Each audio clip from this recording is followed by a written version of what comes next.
అందరికీ praise lord. అనుదినము దేవుని వాగ్దానం ప్రియులారా, ఈ ఉదయకాలం దేవుడు మన కోసం ఏర్పరిచిన దేవుని వాగ్దానాన్ని జ్ఞాపకం చేసుకుందాం.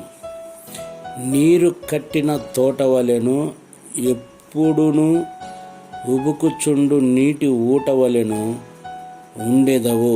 యెషయా 58:11. గమనించినట్టయితే పిల్లరారా, నీవు నీరు కట్టిన తోట వలె ఎప్పుడును.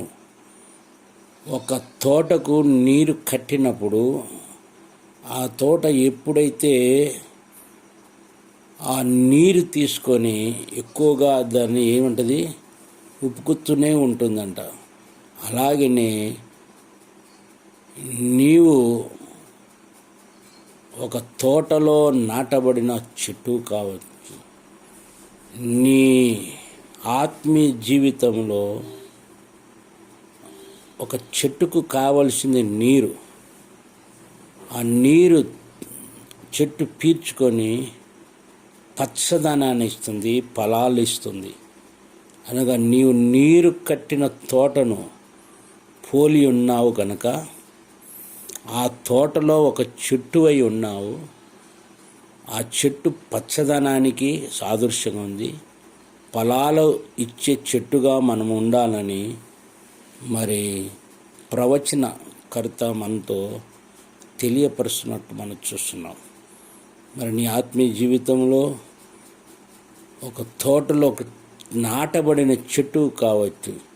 ఆ చెట్టుకు కావలసిన నీరు అనగా వాక్యమనే నీరు కలిగి దినదినము నువ్వు అభివృద్ధిని, ఆశీర్వాదాన్ని కలిగి యేసయ్య రాకడ కోసం సిద్ధపడదుగాక.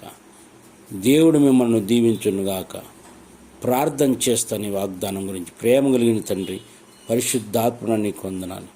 యెషయా 58:11 చెప్పినట్టుగా నీవు నీరు కట్టిన తోట వలెను, ఎప్పుడును ఉప్పుకుచుండు నీటి ఊట వలనే ఉండెదవని మీరు చెప్పినట్టుగా తండ్రి, వారి కుటుంబం ఒక నీరు కట్టిన తోట వలె ఉండుటకు కృప చూపమని నాయనా, నీరు వాక్యానికి సాదృశ్యంగా ఉంది తండ్రి.